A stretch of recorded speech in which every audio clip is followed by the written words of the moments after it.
Kalau kita melapor ke KUMI, biasanya ya suruh sabar.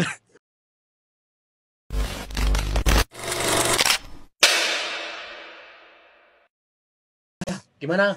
Gak usah sibuk, ini banyak pertanyaan dari netizen ini. Emang saya itu orangnya itu sok sibuk. Sok sibuk. Ini jawab dulu. Mereka pada nungguin jawabannya ini. Enggak mau. Udah aku aja yang jawab berarti kayak Oke, gitu. siap. Nanti kamu yang jawab ya. Tukeran. Tuker. Masa kameramennya malah di depan kamera. Ketuker dong.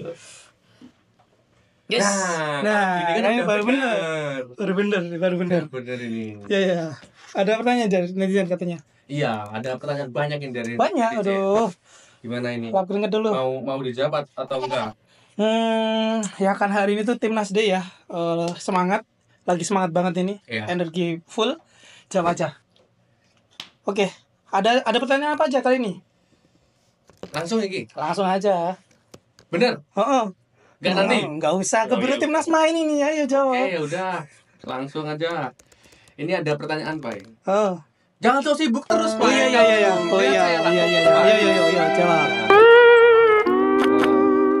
Ini ada pertanyaan, Pak. Oh, ada. Kalau magang bisa pindah kaisa apa enggak, Pak? Bisa dong. Kata siapa nggak bisa pindah kaisa? Lah, ini kan ada yang tanya, Pak. Lah, karena kata siapa? Oh, kata siapa ya? Enggak tahu, Pak. Enggak tahu saya. Iya sih. Biasanya emang gini ya, selama kita di LPK Indonesia, biasanya tuh kalau ini kataku doktrin sama orang LPK itu kalau pemagang selama 3 tahun nggak bisa pindah perusahaan.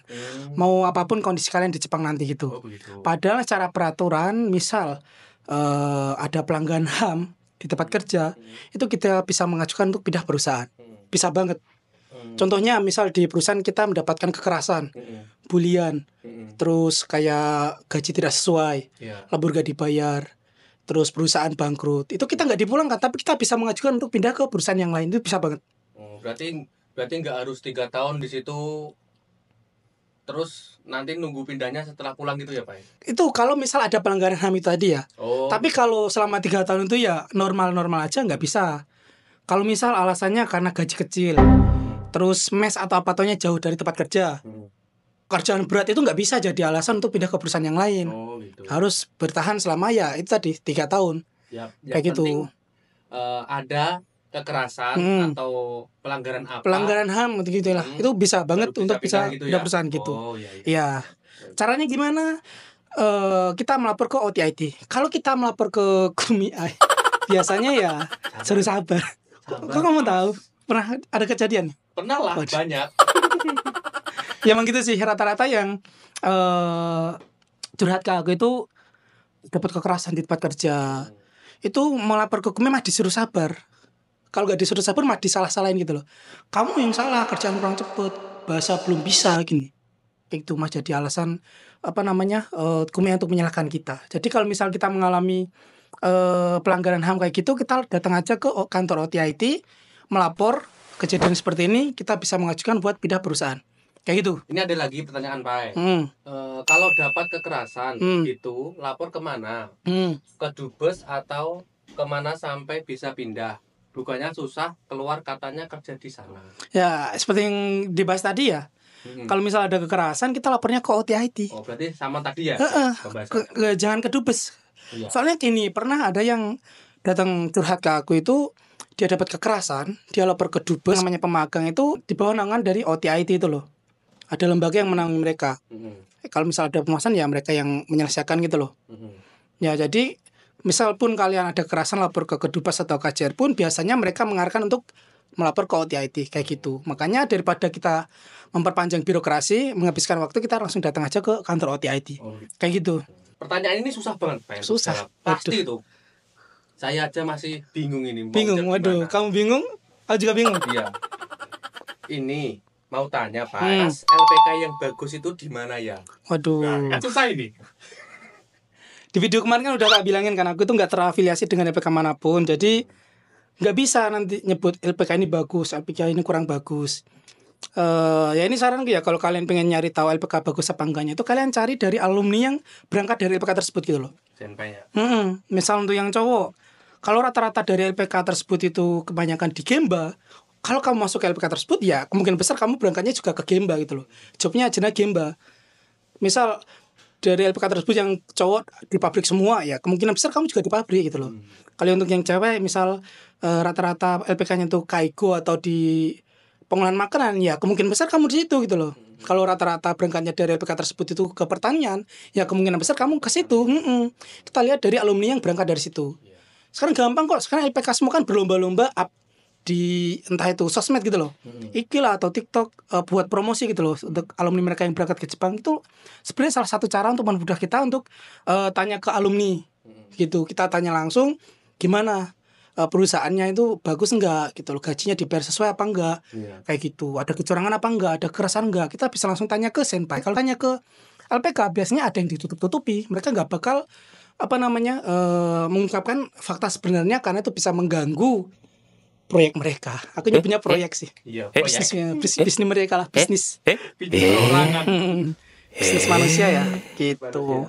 Masih ada lagi? Masih Oh, lanjut. Di mana-mana polisi memiliki sejarah yang meresahkan. Ini video yang mana ini? Video yang kayaknya yang aku bahas daerah Nishinari kayaknya itu.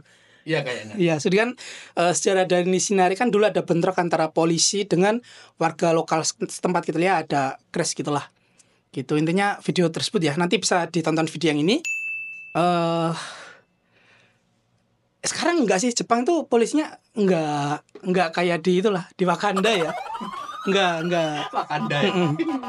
Ya mungkin dulu ada sisi kelamnya juga, tapi sekarang menurutku selama aku tinggal hampir 10 tahun di sini tuh enggak pernah ada berita polisi yang misal bermain curang ya kayak di Wakanda gitu loh. Enggak, aku belum pernah dengar ada berita kayak gitu. Misal kita ketilang pun ya, misal itu ketilangnya misal yang harusnya enggak denda ya bakal kena denda gitu loh. Gitu, enggak kayak di tempat lain. Kalau misal itu kita ketilangnya yang harusnya itu kena denda ya pasti bakal kena denda. Gitu sih. Menurutku polisi di Jepang lebih bagus. Ya meskipun di polisi di Wakanda juga bagus gitu loh. Tapi menurutku Jepang lebih bagus. 10 langkah lebih maju. Lebih bagus sih. Oke. Gitu. Ini omongan pinggir jalan banget. Ngomong polisi kok sampai polisi. Iya. Kenapa sampai polisi? Makanya. Nah, ini ada yang tanya, Pak. Tadi. Oh iya enggak apa. Ini lihat pencerahan ya. Tanya yang lain, Pak. Gas. Bang, kalau di manufaktur gitu gimana? Manufaktur ya. Biasanya kalau di manufaktur itu aku belum pernah dengar ada kasus kekerasan. Biasanya di manufaktur kayak gitu kan pabrik lah, pengolahan makanan entah apapun itu. Biasanya itu berkumpulnya orang-orang asing itu ya di pabrik. Bidang seperti itu gitu loh. Misal ada orang Indonesia ya orang Indonesia biasanya banyak yang satu pabrik di situ. Ya tahu sendiri lah kalau misal tantangannya kalau dalam satu tempat kerja itu banyak orang Indonesianya. Itu biasanya apa? Justru seleknya sesama orang Indonesia gitu. Kita malah injak-injakan di situ sambil cari muka ke atasan, kita jatuhin teman. Biasanya di situ sih. Kayak gitu. Jadi kalau dari segi keamanan mungkin ya menurutku bagus. Dari segi gaji juga ya standar Saitei Chingking UMR-nya. Terus ya tadi minusnya mungkin kalau di situ ada rekan senegara yang banyak, ya resikonya tadi ya nanti akan ada crash, entah itu injak-injakan di tempat kerja ya kayak di pabrik Indonesia lah. Itu sih lebihnya. Oke, lanjut. Kalau mata minus gimana, Pak? Mata minus bisa. Mungkin kalau magang itu ada persyaratan di RPK mungkin susah ya mungkin. Tapi kalau kamu mata minus pergi ke Jepang dengan visa TG itu bisa banget kok. Nggak ada persyaratan yang harus mata sempurna, enggak. Asal selama kamu masih bisa melihat, misal pakai kacamata atau pakai itu kontak lens itu loh, soft lens. Itu masih bisa benar-benar melihatannya masih jelas, masih nggak mengganggu performa kamu di tempat kerja gitu loh. Itu bisa kok. Nggak jadi alasan gitu ya. Gitu. Kecuali memang mata minus udah parah, pakai kacamata pun susah, ya itu mungkin akan jadi suatu kendala. Tapi kalau mata minus yang masih pakai kacamata masih bisa jelas, terus pakai soft lens masih bisa jelas, nggak ganggu performa ketika kalian di tempat kerja, nggak apa-apa sih, masih diterima. Iya. Gitu. Saya itu punya mata tapi nggak dipakai ya. Siapa itu? Takut kalau ngomong berat-berat kayak gitu. Lanjut. Masih ada? Masih, Pak. Masih, yuk gas. Bang, apakah di Jepang ada black company? Jika ada, ciri-cirinya seperti apa, Bang? Mungkin bisa dibuatkan videonya jika panjang penjelasannya. Iya. Sebenarnya itu pengen ya, pertanyaan itu pengen tak bikinin video khusus. Tapi ya karena ada sesi tanya jawab seperti ini ya tak jawab di sini sekalian ya.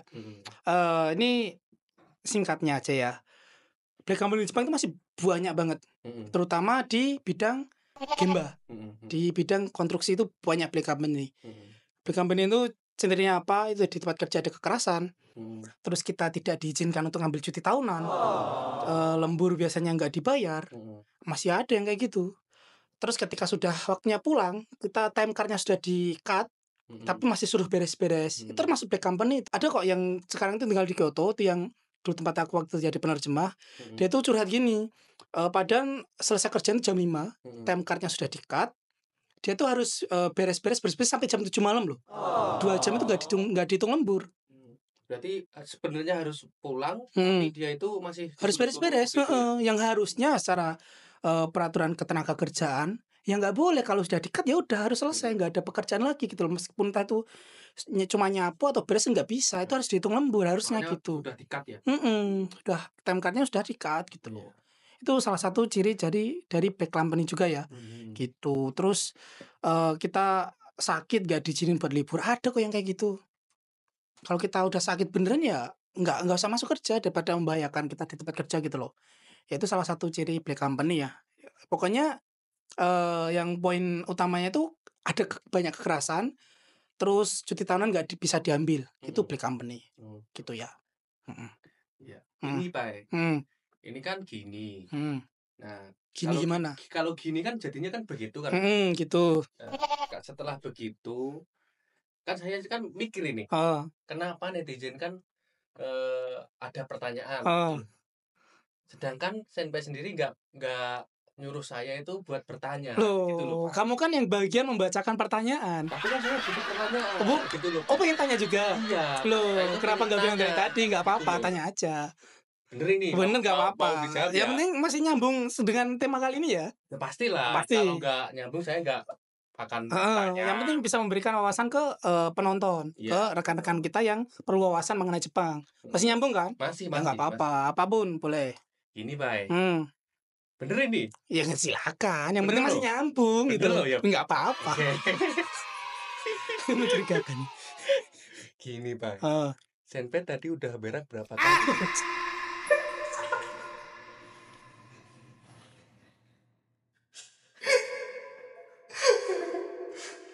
Nyambung. Pasti nyambung. Masih nyambung. Manusiawi kan? Masih nyambung dengan wawasan tentang mengenai dunia kerja di Jepang. Masih nyambung banget. Soalnya kalau kalian kerja di Jepang pun juga pasti itu bakal mengalami fase setiap hari BAB. Iya, masih nyambung kan? Masih nyambung. Masih nyambung. Tadi pertanyaan apa?